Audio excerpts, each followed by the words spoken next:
गावाच्या लोक जाब विचारतायत, शेकडो पत्र तुम्हाला दिली, किती वेळी फोन केले, तुम्ही फोन घेत नाही, आमचं काम करत नाही, तुमचा खासदार म्हणून आम्हाला उपयोग काय?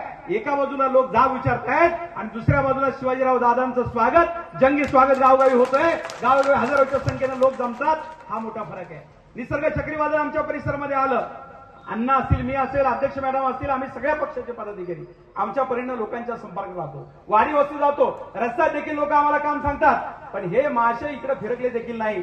मी तुम्हाला सांगतो, सकाळी मी शिव्यामध्ये 9:30 वाजता होतो. आमची शिवाची नेते मंडळी या ठिकाणी आहे. अनेक घरं उद्ध्वस्त झालेली, आमचे तानाजी नवलेच्या कुटुंबातले लोक मृत्युमुखी पडलेले.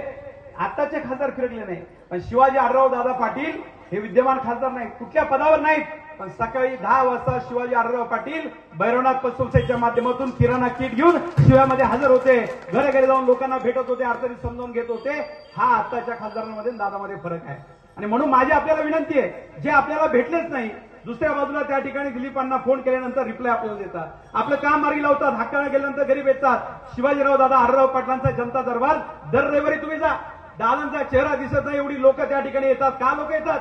हक्कानं माणूस भेटतो, काम करतो. दादा बघत नाही पत्रिकेत माझं नाव वरे खाली फोटो आहे काय, लोकांनी बोलवलंय, कार्यकर्त्यांनी बोलवलंय, जातात सुखदुःखात लोकांना भेटतात, काम करतात. आणि अलीकडच्या काळामध्ये एकनाथभाई शिंदे सत्तेमध्ये सहभागी झाल्यानंतर कोट्यवधी रुपये त्या ठिकाणी शिवाजीदादांनी आणले, आपल्या परिसरामध्ये आणले. एका बाजूला दिलीप अण्णांनी अजितदादांच्या माध्यमातून निधी आणला, दुसऱ्या बाजूला एकनाथभाई शिंदेच्या माध्यमातून दादांनी काम केलं, चंद्रकांत दादा पाटलांच्या माध्यमातून आम्ही आमच्या परिसरामध्ये मोठा निधी आणला.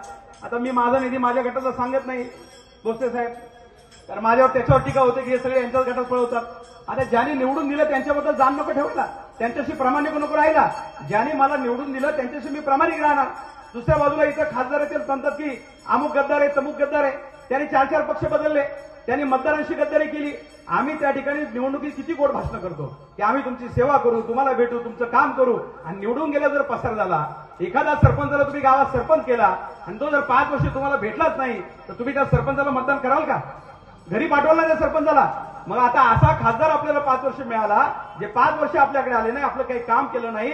आणि म्हणून जनता सुजाण आहे, जो मतदारांशी गद्दारी करतो, मतदारांची प्रतारणा करतो, मतदारांची जाणीव ठेवत नाही, गोरगरीब सामान्य माणसाने आशीर्वाद दिले त्याची जाण ठेवत नाही, कृतज्ञपणानं वागतो, त्याच्या पाठीमागे राहायचं. की ज्या माणसाला पराभव आल्यानंतर देखील एक शिवाजी दादा मोठे उद्योगपती आहेत, अमेरिकेत त्यांचा व्यवसाय आहे, पुणे मुंबईत त्यांची घरं आहेत, दिल्लीमध्ये त्या ठिकाणी एक वेगळं वलय त्यांचं आहे. पण हा माणूस थांबला नाही, रात्रंदिवस लोकांचं काम करतो, लोकांमध्ये फिरतो. आमच्या सारख्यांच्या अनेक कार्यक्रमात दादा आले.